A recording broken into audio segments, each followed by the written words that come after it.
오늘 또 계속해서 베드로전서 5장에 나와 있는 장로들에게 권하시는 사도의 권면의 말씀을 생각하려고 합니다. 먼저 그 말씀을 읽겠습니다. 5장 1절로 4절까지입니다.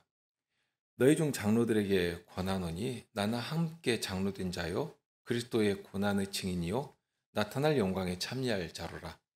너희 중에 있는 하나님의 양무리를 치되 부득이함으로 하지 말고 오직 하나님의 뜻을 조차 자원함으로 하며 더러운 일을 위하여 하지 말고 오직 즐거운 뜻으로 하며 맡겨온 자들에게 주장하는 자세를 하지 말고 오직 양무리의 본이 되라.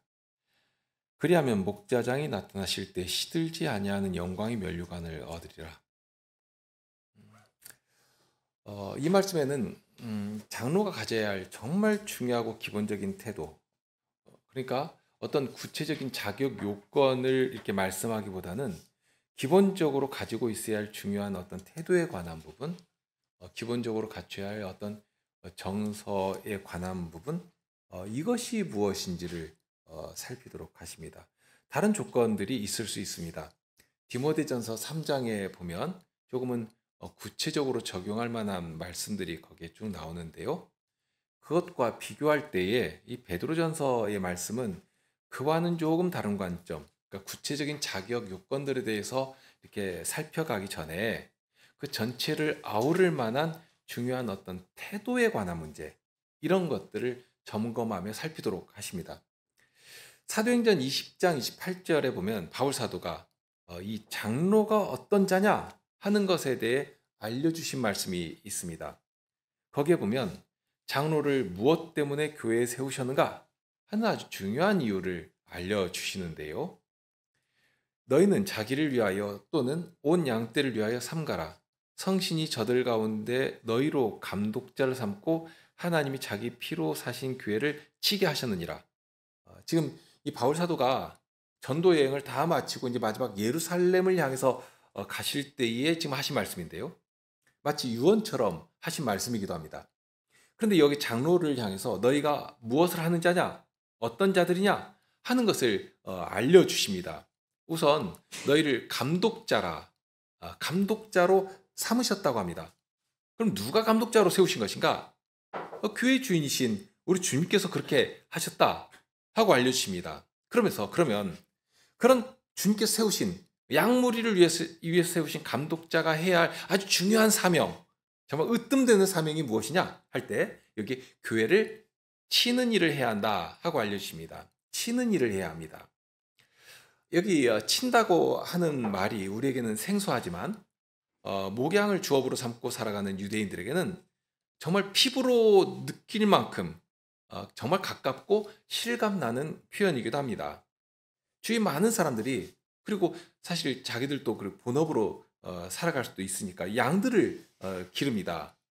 그런데 이 양들은 대단히 약하기 때문에 어떤 목자를 만나느냐 하는 따라서, 혹은 목자가 어떻게 하는가에 따라서 양들은 아주 큰 위험 가운데 떨어지기도 하고요. 또는 아주 고생을 하는 양이 되기도 하고, 반면에 정말 걱정 없이 그냥 들고 나고 하면서 꼴을 먹고 물을 마시고 윤기가 나고 살도 찌고 이게 평안 가운데 살아가는 양무리가 되기도 한단 말입니다.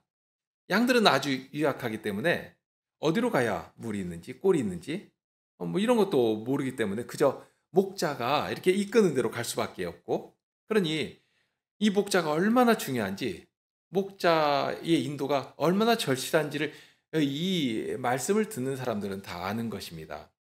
뿐만 아닙니다. 양들은 유약한데 자기를 방어할 능력이 없습니다. 아예. 뭐 사자는 그만두고 아주 자그마한 여우가 와도 여우 한 마리를 이길 힘이 없습니다. 그냥 속수무책 잡아먹히는 수밖에 없습니다. 그런데 그들을 지키는 선한 목자가 있다면 어떻게 되겠는가? 이 상황은 달라지는 것입니다. 어떤 위협 앞에서라도 목자가 가만히 있지를 않으니까 그렇습니다. 목자의 손에 들린 지팡이로 여우가 아니라 사자가 와도 담대히 나가서 싸우고, 혹은 사자가 삼키려고 달려들어 물지라도 두려워서 도망가는 것이 아니라 당장에 입에 물린 그 양을 구원해내기 위해서 달려가서 입을 찢고서라도 양을 구해내는 것입니다. 그러니까 그런 목자가 있다면 얼마나 든든하겠습니까? 다른 걱정할 것 하나도 없이 그저 목자가 이끄는 대로 다니면서 꼴을 먹고 흐르는 맑은 시냇물을 마시고 그렇게 그늘에서 쉬고 또 지내는 것입니다. 자, 그렇게 하는 것이 양을 치는 것입니다. 그냥 어디 우리에 가둬놓고 여물이나 먹이고 그렇게 하는 것이 이게 목양이 아닙니다. 그러니 여기서 파생해서 생각할 수 있는 것 하나가 목양을 하는 목사라고 할 때는 이제 말씀을 가르치고 다스리는 장로겠죠. 목사라고 할 때는 기능적으로 말씀만 잘 전하면 되는 사람이 아닙니다. 그런 식으로 찾는다면 요즘 유튜브만 봐도 대단히 뛰어난 설교가들이 아주 널려 있거든요. 그런데 목사는 기능적으로 설교만 하는 자가 아니라 말 그대로 목양을 하는 사람입니다. 여기 사도의 표현대로 하면 교회를 치는 자입니다. 이것은 또 다른 면에서 말하면 하나님께서 이렇게 맡기신 어떤 회중, 무리가 있다 하는 말이고요. 그 무리에 대해서 절대적인 책임을 가지는 자라는 뜻이고, 그러니 하나님께서 맡기신 생명이라면 그 안에 두신 한 생명이라도 잃어버리지 않기 위해서 예수님이 그렇게 하시지 않았습니까? 길 잃은 양 한 마리를 찾기 위해서 99마리를 두고 그 한 마리를 찾으러 가는 이것이 선한 목자가 하는 일입니다. 하나님께서 아무에게나 당신의 양을 맡기지 않으십니다. 왜 그런가 하면 방금 인용한 사도행전 20장 말씀에도 나오는 것인데 하나님의 피로 사신 교회라 하고 나오거든요. 피로 사신 교회라. 당신의 피를 값으로 내주고서 사내신 양들이란 말입니다. 바울 사도가 에베소 교회에 보낸 편지에서 알려주신 말씀이 있습니다. 그 4장 11절에 보면 그가 혹은 사도로 혹은 선자로 혹은 복음 전자로 혹은 목사와 교사로 주셨으니 그러니까 어떤 자를 이렇게 주셨다는 것이죠. 교회를 위해서. 그러면 그렇게 목사와 교사를 주신 이유가 무엇이냐? 이어 나온 12절에 이는 성도를 온전케 하며 봉사의 일을 하게 하며 그리스도의 몸을 세우려 하심이라. 그러면 이렇게 성도들로 서로 봉사의 일을 하며 서로 이렇게 섬기는 것이죠. 주님께서 주신 것 가지고 서로 섬기는 것입니다. 그렇게 해서 그리스도의 한몸됨을 나타내고 몸을 세우려 하시는 것인데요. 그러면 이렇게 성도들로 서로 봉사의 일을 하게 하며 그리스도의 몸을 세우는 일을 위해서 이들 성도의 사귐 가운데 강력하게 움직여야 할 능력이 무엇이냐? 무엇으로 그리스도의 그렇게 몸을 세울 수 있는 것이냐 하는 것도 바로 이어서 알려주십니다. 13절에 우리가 다 하나님의 아들을 믿는 것과 아는 일에 하나가 되어 믿는 것과 아는 일에 하나가 되어 온전한 사람을 이루어 그리스도의 장성한 분량이 충만한 데까지 이르리니 그러니까 믿는 것과 아는 일에 하나가 되도록 그렇게 늘 건강한 꼴을 먹도록 해야 한다 하는 것입니다. 앞에 사도행전 20장 28절에서 사도가 에베소 교회의 장로들을 불러서 너희로 감독자를 삼아서 교회를 치게 하시다 하고 했는데요. 그렇게 하신 데에는 현실적인 문제가 배경처럼 깔려 있습니다. 그러니까 저들에게 이렇게 위탁하시면서 교회를 치도록 하신 때에는 28절에 이어서 29절에 보면 내가 떠난 후에 흉악한 이리가 너희에게 들어와서 그 양떼를 아끼지 아니하며 했습니다. 그러니까 이걸 보는 것입니다. 양떼를 집어삼키기 위해서 달려든 자들이 나올 것을 능히 아는 것입니다. 겉으로는 스승인 것처럼 또는 광명한 천사인 것처럼 와서 그런데 보니까 양떼를 아끼지 아니하고 잡아먹고 집어삼키는 그런 일이 정말 다반사로 일어날 것을 이 사도가 보는 것입니다. 그런데 주께서 미리 그 일을 지혜롭게 살피도록 장로들로 감독자를 삼아 교회를 그 양무리를 그 회중을 치도록 맡겨주신 것입니다. 성신님을 보내 교회를 세우시더니 그 안에 성신의 은사로 봉사하는 직분자까지 보내주셔가지고 그렇게 직분자의 봉사를 통해서 그런 현실적인 어려움까지라도 능히 뚫고 나가도록 해주신 것입니다. 이런 주님의 마련이 있기 때문에 우리가 다른 거 염려하지 않고 교회로 건설되어 가는 것인데요. 그런데 이 감독의 일은 비단 말씀을 전하는 목사에게만 부여되는 책임은 아닙니다. 사도행전에서 보는 것처럼 바울 사도가 지금 에베소 장로들을 감독이라고 부른다고 해서 다들 목사라는 말은 아니거든요. 오히려 사도는 말씀으로 목양할 그 감독자로 디모데를 그 교회에 파송하는 것이니까. 그러니까 여기 이제 감독이라고 하면 말씀으로 양육하는 장로라기보다는 말 그대로 다스리는 장로라 해야 할 것입니다. 그 모든 것을 아우르는 표현이니까요. 그런데 그런 장로가 해야 할 중요한 일이 뭐냐? 바로 교회를 치는 것이다 하고 알려주신 것입니다. 그러니까 이 친다고 할 때에 가장 우선적인 뜻은 먹인다는 의미가 있습니다.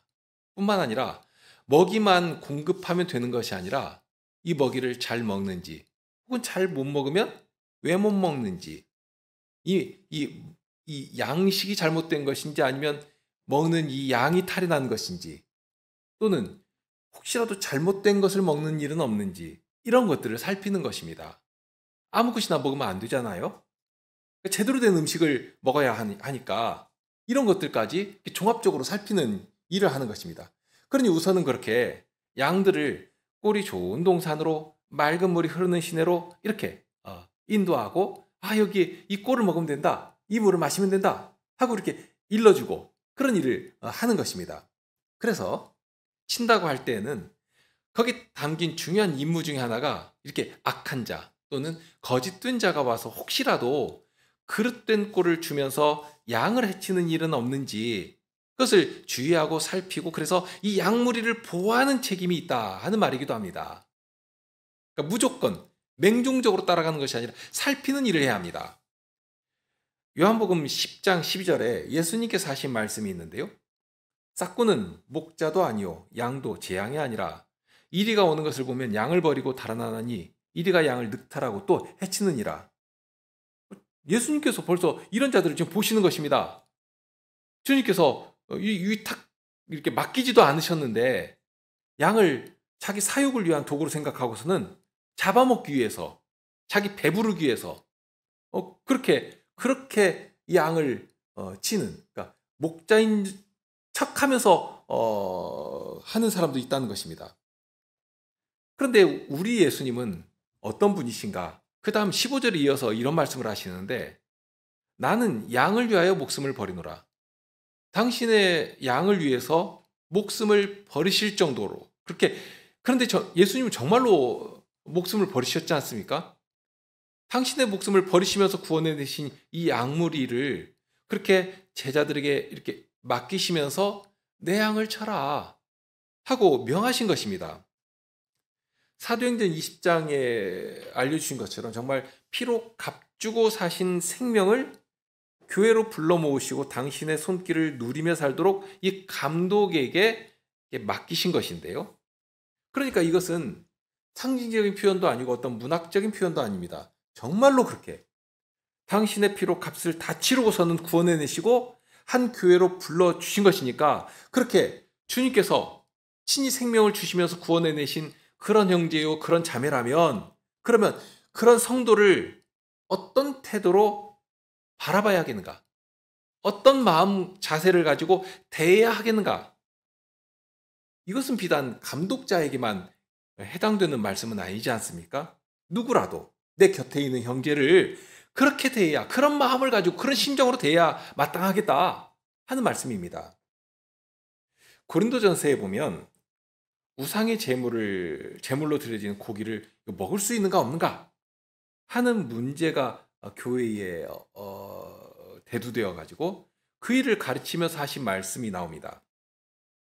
고린도전서 8장 11, 12절인데 그러면 네 지식으로 그 약한 자가 멸망하나니 이 약한 자는 어떻게 우상에게 드려진 그 고기를 먹을 수가 있겠는가 이렇게 하면서 꺼려하는 자이죠. 그러니까 그 약한 자가 네 지식으로 멸망하나니 그는 그리스도께서 위하여 죽으신 형제라. 이같이 너희가 형제에게 죄를 지어 그 약한 양심을 상하게 하는 것이 곧 그리스도에게 죄를 짓는 것이니라. 그러니까 혹시라도 재물의 고기를 먹는 것 때문에 형제가 어려움을 겪고 실족하게 된다면, 그럼 형제를 실족하게 하기보다는 일생 나는 고기를 먹지 않겠다 하는 그런 마음을 이 사도가 표현을 하는 것입니다. 그런 마음 먹는 것이 당연하지 않습니까? 그러면 그런 마음이 왜 절로 드는가? 11절의 표현처럼 그렇습니다. 그는 그 약한 그 형제는 그리스도께서 위하여 죽으신 형제라. 정말로 주님께서 저를 위해서 죽으시고 목숨을 내어 주시고 목숨값으로 저를 구원해내신 그런 형제인데, 그런 형제를 겨우 자기 좀 고기 먹겠다고, 입 좀 즐거워하겠다고 그렇게 실족하게 만들 수 있겠느냐? 어려움을 겪도록 만들 수 있겠느냐? 그럴 수 없는 것이다. 그렇게 하면 안 되는 것이다 하고 가르치신 것입니다. 자, 여기서 강조하고 싶은 점은 이 형제를, 여기 양무리를 지금 어떤 존재로 대하고 있는가? 그러니까 형제에 대한 가치를 어느 만큼 높이고 있는가 하는 것입니다. 우리 주님께서, 우리의 목자장이신 그리스도께서 친히 그 목숨을 버리시면서까지 십자가에서 쏟아내신 그 피를 값으로 내어주시고 구원해내신, 그러니까 마치 이런 것 또 예를 들 수가 있는데, 원수가 아주 그 사납고 잔인한 사자가 와가지고 양을 삼키려고 하니까 목자가 그 양 하나를 지키기 위해서 정말 피투성이가 되도록 몸이 막 찢겨가면서 그 양 한 마리를 그 입에서 건져낸 것이란 말입니다. 그렇게 건져낸 존재라 하면 그 양 한 마리를 소홀히 여길 수 있겠는가? 얼마나 값지게 귀하게 대할 수밖에 없는가? 이것은 뭐 굳이 설명할 것도 없지 않습니까? 지금 이 말씀이 그런 것입니다. 정말 우리 주님께서 생명을 아끼지 아니하시고 구원해내신 그런 주님의 양무리를 지금 우리에게 맡기시면서, 이 장로들에게 맡기시면서 이 양무리를 쳐라 하고 하시는 것입니다. 이 큰 원칙에서 떠난다면 아무리 기능적으로 뛰어나고 외형적으로 대단한 퍼포먼스를 보여준다 하더라도 그것이 무슨 의미가 있으며 주님께 무엇 하나 기쁨을 드리는 일이 되겠습니까? 다른 것 다 차치하고 이 본질적인 정서가 정말 이 마음에서부터, 중심에서부터 충동적으로 나오고 그 사회를 지배하지 않는다면 아무리 말이 화려할지라도 다 헛되고 결국 양을 잡아먹는 싹군에 불과하게 된다 하는 것입니다. 말이 아니라, 말로는 광명한 천사인 것처럼 굴지라도, 그러니 교회도 부지런히 먹고 자라서 그런 거짓된 선생 정도는 분별할 힘이 있어야 하는 것입니다. 성도들은 구분 못할지라도 적어도 장로들은, 감독자는 그것을 분별할 힘이 있어야 하지 않겠습니까? 그리고 무엇보다 지난 시간에도 말씀드렸지만 열매로 분별하는 것입니다. 하나님 나라는 말의 지혜로 되는 것이 아니라고 사도가 강조해서 전하지 않으셨습니까? 복음이 심겨지고 그로 인해서 싹이 나고 자라고 열매를 맺는데, 그런데 그 열매가 아들을 믿는 것과 아는 일에서 하나됨을 나타내게 되고, 그러니 주님의 사랑으로 봉사하며 주님의 이름으로 서로를 축복하며 그 약한 손을, 힘을 잃어가는 그 손을 맞잡고 주님의 선하신 일을 배우며 그렇게 해야 되는데 그렇게 되어지지 않는다면, 그렇게 그 사회에 이런 하나님의 복된 속성이 자연스럽게 자리하면서 성도의 삶 속으로 막 스며들어가지 않는다면, 오히려 반대로 교인들이 서로 견제하고 질시하고 반목하고 마음이 막 나뉘어서 서로 싸우고 분파를 이루고 그렇게 된다면, 그러면 어떻게 되겠느냐? 그 원인이 어디서부터 출발하는 것인가 하는 것을 생각할 수 있어야 하는 것입니다. 우리가 개혁교회로 나오면서 그리스도의 교회의 가장 바른 자태를 사모하는, 정말 주님께서 가르쳐 주신 말씀대로 거룩한 사회를 이 땅에 구현하면서 주님께서 다시 오실 그날을 바라보며 소망하며 그렇게 오늘 또 치열하게 싸우며 살아가는 것 아닙니까? 그런 때에 주의할 것이 바로 이런 것입니다. 과연 주께서 먹이시는 꼴을 먹고, 그러니 그 꼴을 먹으면서 나도 윤택하고 힘을 얻고 기쁨을 얻고, 이것은 말할 것도 없는데 나만 그런가? 아니면 함께 교회로 건설되어가는 내 지체가, 내 곁에 있는 이웃과 형제가 함께 힘을 얻고 주님의 사랑 안에서 함께 기쁨을 나누며 감사하며 살아가는가? 이런 것을 살필 수 있어야 하겠다 하는 것입니다. 주님께서 양을 부르실 때 한 생명 한 생명을 그 말씀으로, 그 복되신 음성으로 부르시고, 또 부르신 자들을 일일이 말씀으로 먹이시고 돌보시고, 그런데 그 무리에 목자를 파송하여 보내시면서 그리스도께서 공급하시는 은혜를 늘 공급받아 누리도록 하시는 것입니다. 그러니 이런 기본을 다시 확인하고 또 확인하는 것입니다. 계속해서 반복해서 말씀드리는 이유이기도 한데요. 목사가 어떤 기능적인 기술사가 되어서, 제가 직접 들은 일이기도 한데, 어떤 교회 이제 목사를 청빙하면서 당회에서 이제 당회로 모여가지고 그 목사에게 하는 말이, 당신은 목사니까, 목사인 당신은 말씀만 잘 전하라고, 나머지 교회 행정이나 이런 것은 우리가 다 알아서 하겠노라고, 그런 식의 말도 하는 것입니다. 그런 식으로 목사가 기술자처럼 말씀만 능하게 잘 전하면 되는 것인가? 그런데 여기 감독이나 혹은 장로는 그렇게 할 수 없다는 것입니다. 일단 중심에서부터 일으켜 주신 그 선한 열정이 있고, 그리스도께서 보이신 그 사랑에 사로잡혀서 양머리를 대하며 그 양머리와 함께 모든 어려움과 기쁨을 함께 감내하며 주님을 향해 손을 맞잡고 전진해 나가는 그런 일이 되는 것입니다. 자, 그런 터에서 비로소 여기에 이제 사도가 말씀하신 이 세 가지 태도를 생각할 수가 있게 됩니다. 첫째는 억지로 하지 말고 자원함으로 하라고 했습니다. 그러면서 자원함으로 하라고 할 때에도 자기 마음에 있는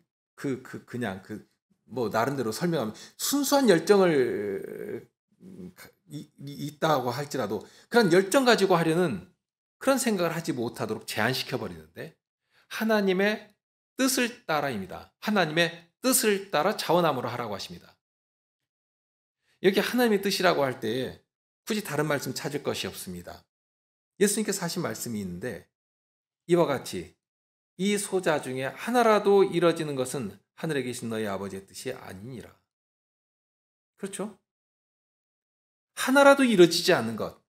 그런데 이 말씀을 언제 하시는가 하면 잃어버린 양 한 마리를 찾아 기뻐하시면서 잔치를 여시는 그 비유를 하시면서 하신 말씀입니다. 그런 것입니다. 그러니 하나님의 뜻을 따라 자원함으로 한다고 할 때 그 생각이나 가치나 태도가 어디에 온통 붙들려서 움직여 나가야 하겠는가 하는 것이죠. 동시에 하나님의 뜻을 따라 자원함으로 하기 위해서는 늘 성신으로 해야 합니다. 성신께서 기름 붓듯이 부어지시고, 마치 아론을 직분자로 세울 때에 머리에 관유를 부어서 그 기름이 온몸을 따라 흘러내리는 것처럼, 고린도전서 12장에 가르치는 말씀이 있는데, 성신께서 교회를 위해서 주시는 은사가 있고, 그런데 은사가 없이는 그 사명을 할 수가 없게 됩니다. 그러니까 양들을 위해서 주시는 은사이기 때문에, 그러니까 양들을 위해 부어주신 은사를 양들을 위해서 마음껏 이렇게 발휘하면서 봉사하게 하십니다. 그러니까 목사가 탁월해서가 아닙니다. 그러니까 예수님의 것을 가지고 깨닫게 하시는 성신께서 은사로 그 일을 하게 하실 때에 성신께서 주시는 은혜로만 그 일을 감당하게 되는 것입니다. 그러니 목사가 나타나는 것이 아니라, 감독이 나타나는 것이 아니라 오로지 그리스도만이, 그리스도의 복음만이, 그 사랑만이 나타나게 되는 것입니다. 그렇게 자원하라고 하시면서 이어서 또 하신 말씀은 더러운 일을 위해서 하지 말고 즐거운 뜻으로 하라고 하십니다. 예수님께서 상산설교 중에 하신 말씀이 있는데요. 6장 30절로 32절입니다. 오늘 있다가 아궁이에 던지우는 들풀도 하나님이 이렇게 입히시거든 하물며 너희일까 보냐. 믿음이 적은 자들아. 그러므로 염려하여 이르기를 무엇을 먹을까, 무엇을 마실까, 무엇을 입을까 하지 말라. 이는 다 이방인들이 구하는 것이라. 너희 천부께서 이 모든 것이 너희에게 있어야 할 줄을 아시느니라. 우리는 매일의 생활 속에서 예수님께서 하신 이 말씀이 정말 우리 가운데 이루어지기 때문에 우리가 정말 예수님의 이 돌보시는 은혜 가운데 살아가고 있다 하는 사실을 늘 누리며 감사하며 그렇게 살아가고 있지 않습니까? 우리가 먹고 사는 것이 내가 그만큼 수고했으니까, 또는 내 수고의 대가가 그만큼 뛰어나니까, 내 능력이 그만큼 출중하니까 그것으로 살아가는가? 그렇지 않다는 것을 우리는 경험적으로도 너무나도 분명하게 아는 것이고요. 그런 말을 할 수가 없는 것이죠. 자, 그러면서 디모데전서 6장 6절 이하에 권하신 말씀도 있는데요. 그러나 지족하는 마음이 있으면 경건이 큰 유익이 되느니라. 우리가 세상에 아무것도 가지고 온 것이 없음에 또한 아무것도 가지고 가지 못하리니 우리가 먹을 것과 입을 것이 있은즉 족한 줄로 알 것이니라. 부하려 하는 자들은 시험과 올무와 여러 가지 어리석고 해로운 정욕에 떨어지나니 곧 사람으로 침륜과 멸망에 빠지게 하는 것이라. 돈을 사랑함이 일만하고 뿌리가 되나니 이것을 사모하는 자들이 미혹을 받아 믿음에서 떠나 많은 근심으로써 자기를 찔렀도다. 감독자들은 선한 일을 사모하라고 하시잖아요. 그런데 여기 보니까 이것을 사모하는 것입니다. 돈을 사모하는 것입니다. 구하려고 하는 것입니다. 지족하는 마음이라고 할 때는 주께서 주신 것으로 만족하는 심정입니다. 그런 상태입니다. 그런데 세상은 얼마나 교묘하게 우리의 눈을 하나님의 손이 아니라 다른 사람의 주머니를 보게 만들고 다른 사람 손에 들린 무엇인가를 곁눈질하게 만듭니까? 그러면서 늘 비교하도록 하죠. 하나님께서 주신 것에 대해서 지족하면서 감사하게 하는 것이 아니라 내가 못 가진 것에 대해서 몸이 달아지도록 만들고, 그렇게 되면 늘 찬송하며 감사해야 할 우리 입에서 원망이 나오는 것이고 이웃을 허문 소리가 나오게 되는 것입니다. 그렇게 되어서는 안 됩니다. 히브리서의 교훈도 있죠. 돈을 사랑치 말고 있는 바를 족한 줄로 알라. 예수님께서도 우리 보물을 이 땅이 아니라 하늘에 쌓으라 하는 말씀도 하시지 않습니까?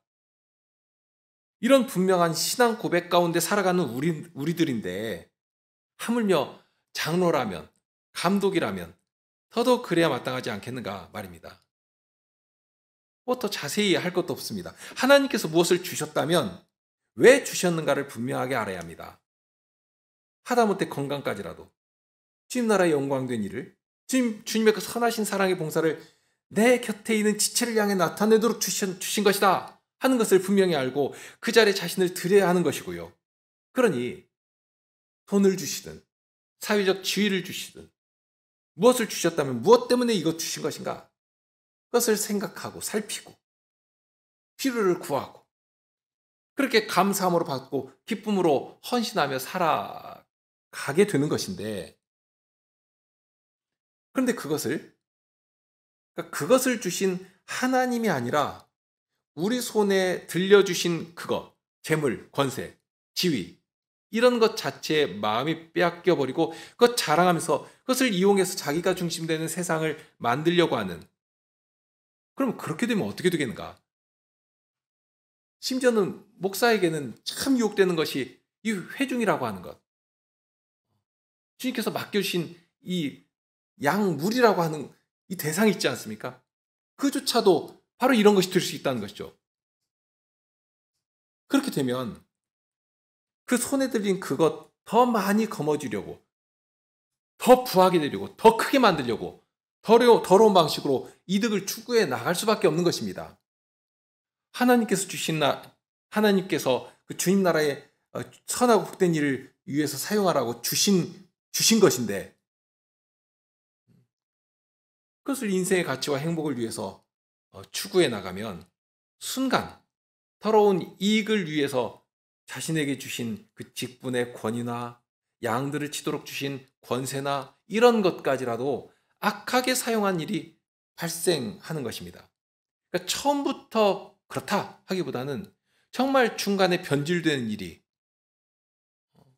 주님께서 주시니까 주신 것이 오히려 시험거리와 걸려 넘어지는 돌이 되는 그런 일이 참 많은 것도 보는 것이고요. 이런 거 정말 주의하도록 하십니다. 그러면 세 번째로 교훈한 말씀은 주장하는 자세를 하지 말고 약물에 본이되라고 하십니다. 이 말씀은 앞에 두 교훈을 집약하는 교훈이기도 합니다. 그러면서 조심할 것은 감독이나 목사에게만 해당되는 권면이 아니라 하는 점입니다. 자, 여기 맡은 자라는 표현이 나오는데요. 그러니까 맡기운 자죠. 맡기운 자들에게 라는 표현. 그러니까 지금 주님께서 누군가를 이렇게 맡겨 주신 것입니다. 그것이 여기서는 주님의 양무리인 교회니까 그러면 양무리를 맡은 장로, 목사가 맡은 자가 되겠죠. 그리고 이 회중이 맡기운 자들이 되겠죠. 그런데 이 관계를 좀 약간 틀어서 만일 가정이라면 어떻습니까? 가정. 아내와 자녀를 맡아 보호하며 다스려야 할 남편이 맡은 자가 될 것이고요. 또는 자녀들을 양육해야 할 부모가 맡은 자가 되는 것입니다. 부모도 선생도 누구도 맡은 자가 어떤 관계 안에서는 그런 관계가 형성이 되는 것인데요. 그렇게 맡겨주신 누군가가 있다면 누구라도 이 말씀을 따라서 나의 태도가 어떠한가 하는 것을 살피고 조심해야 된다 하는 뜻이기도 합니다. 주장하는 자세로 하지 말라고 했습니다. 주장하는 자세. 이 말의 가장 큰 의미는 주인 노릇을 한다는 뜻이 있을 것이고요. 그 위에 왕처럼 군림한다 하는 의미도 담겨 있습니다. 대표적인 의미가 그렇습니다. 그러니까 처음부터 내 것이 아닌데 어떤 힘과 권력을 가지고 또는 무력을 가지고 제압해 가지고 자기 마음대로 하려고 이렇게 하는 것입니다. 실감나는 예가 사도행전 19장에 나오는데요. 거기 보면 사도들이 복음을 전할 때 놀라운 기사들이 많이 일어나고 특히 병도 낫고 귀신들도 사도들 앞에서 쫓겨나고 하는 일들이 막 도처에서 일어났습니다. 이게 얼마나 정말 놀랍고 대단한 것인지 심지어는 사도의 손수건이나 일할 때 입는 옷을 가져다가 이렇게 얹기만 해도 병자들의 병이 낫고 귀신 들린 사람에게서 막 귀신이 쫓겨나고 그런 일이 일어나는 것입니다. 그러니 이 유대인들이 이 일이 너무나 부럽기도 하고 시기가 나기도 하고 따라하고 싶기도 하고 그래서 유대의 어떤 제사장의 아들들이 자기들도 이렇게 하면 되겠구나 저렇게 한번 해봐야지 하고서는 예수님의 이름을 빙자해서 귀신 들린 사람에게 명령을 한 것입니다. 믿지도 않으면서 그래 귀신 들린 사람한테 예수의 이름으로 명하노니 나가라 하고 했더니 무슨 일이 일어났는가 하면 악귀 들린 사람이 오히려 당장 이 아들들에게 달려들어서는 꼼짝 못하게 억제하고서 내가 예수도 알고 내가 바울도 아는데 너희는 누구냐 하고 한 것입니다. 자기들은 예수님의 이름만 빙자하면 다 될 것처럼 그렇게 생각했는데 오히려 귀신들이 자기들에게로 덤벼들어서는 꼼짝 못하게 억제하고서는 옷도 찢어버리고 몸도 상하게 하고 아주 부끄럽게 만든 사건이 발생을 했습니다. 거기에 귀신 들린 자가 억제했다. 이 억제했다는 말이 여기 주장한다는 말과 같은 말입니다. 그러니까 여기 맡기운 자라고 하면 첫째로 조심할 부분은 보살펴야 할 대상이 절대로 나의 소유 또는 내가 마음대로 방금 이 스게와라는 제사장의 아들들이 아주 꼼짝없이 당했는데요. 그런데 오히려 그 이전부터도 마치 무슨 자기들이 권리가 있는 것처럼 그렇게 행사할 수가 전혀 없는 만일 그런 마음이 조금이라도 있다면 대단히 부끄러운 일을 당하게 될 것인데요. 그러니까 맡겨진 자들은 누구의 사람인가? 누구의 양들이고 누구의 자식들인가? 하는 점입니다.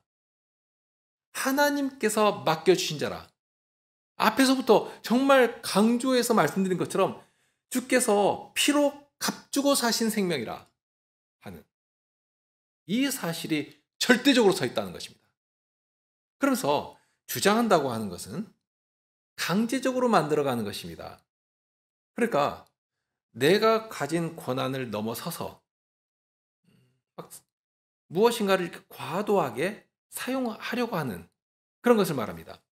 남자들은 힘이 강하니까 힘으로 강제하기도 하고, 경제적인 능력이 있으면 경제권을 가지고 자기 말을 듣도록 만들고, 어떤 권력이 있으면 권력으로 제압하고, 혹은 목사나 장로라면, 특히 목사라면 자기가 무슨 하나님의 대리인인 것처럼, 내가 하는 말이 하나님의 말씀인 것처럼 사람들을 그 말 아래 복속시켜버리고, 그러니까 두려움에 떨면서 자기 말을 듣도록 만드는 그런 짓을 하기가 쉬운 것이고요. 그것이 여기 주장하는 모습으로 나타나는 것입니다. 주님의 나라는 평강과 기쁨의 나라입니다. 의와 평안과 희락이라고 그랬죠? 절대적인 특징이 그렇습니다. 그렇다면 무엇인가를 할 때에 기쁨이 있어야 합니다. 목사는 좋아할 수 있겠죠. 장로는 마음대로 되면 강제하면 그렇게 좋아할 수도 있을 것입니다. 말 잘 들으니까, 또는 뭔가 되는 것 같으니까. 그런데 이 평강의 주체가 어디에 있어야 하는가? 나에게가 아니라 우리에게 있어야 하는 것입니다. 그 회중 가운데, 양무리 가운데 있어야 하는 것입니다. 그러니까 평강이 모든 구성원을 감싸 안아야 한다는 말씀입니다. 그러니까 기쁨이 아니라 억지로 되면 안 됩니다. 2절에서도 무슨 일을 해도 억지로 하지 말고 자원하라고 하셨고, 그 다음에도 보면 더러운 이익을 위해서가 아니라 기쁨으로 하라고 하시지 않습니까? 그러면서 이 세 번째 권면은 정말 집약적으로 응축된 말씀이기도 합니다. 오늘은 이런 정도에서 멈추겠는데요. 우리 헌장에 나온 표현 잘 아시죠? 신령하게 하라고 했습니다. 그러면서 자유롭고 자연스럽게 교인인 사실을 자정하라고 했습니다. 누가 시켜서 억지로 하는 것이 아니라 나 스스로가 주님의 이 사랑의 강권하심 받아서 이렇게 한다. 주님께서 주시는 은혜로 이렇게 한다.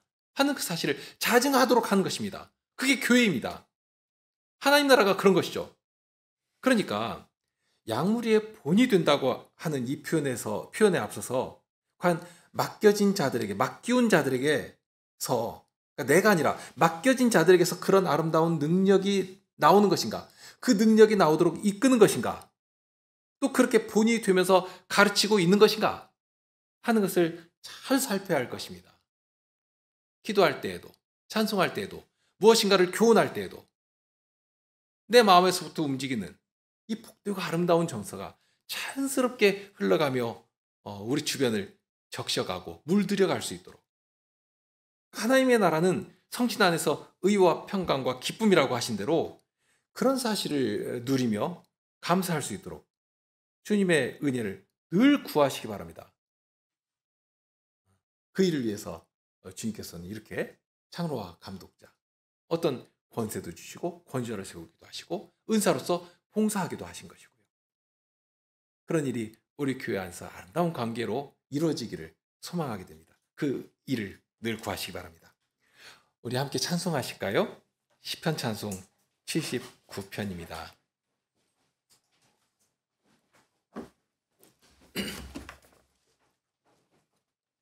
(79편) 3절과 5절입니다. 3절과 5절입니다.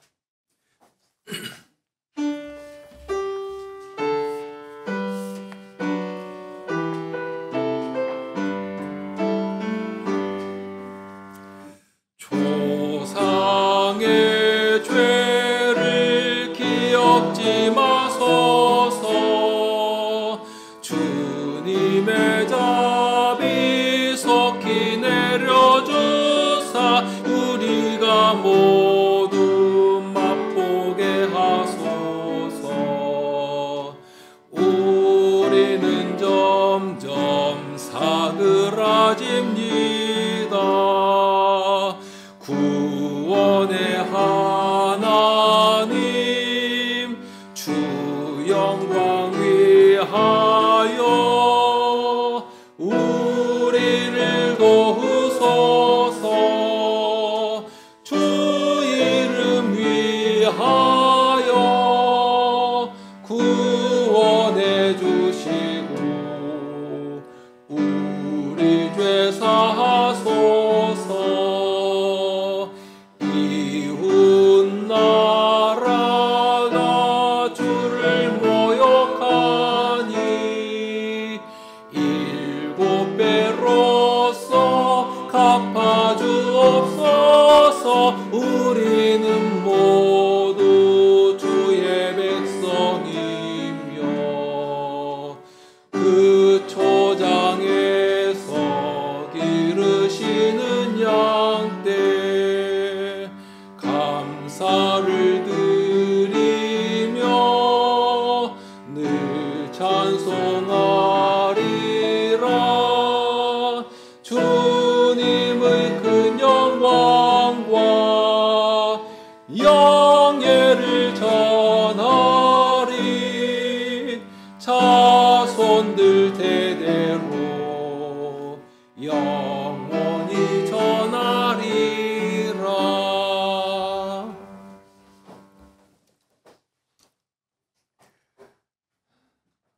오늘 또 교회 안에 연합된 저희가 어떤 마음을 가지고 교회를 이루며 무엇을 가지고 성도를 섬기고 나가야 할 것인가 하는 것을 생각하도록 하여 주십니다.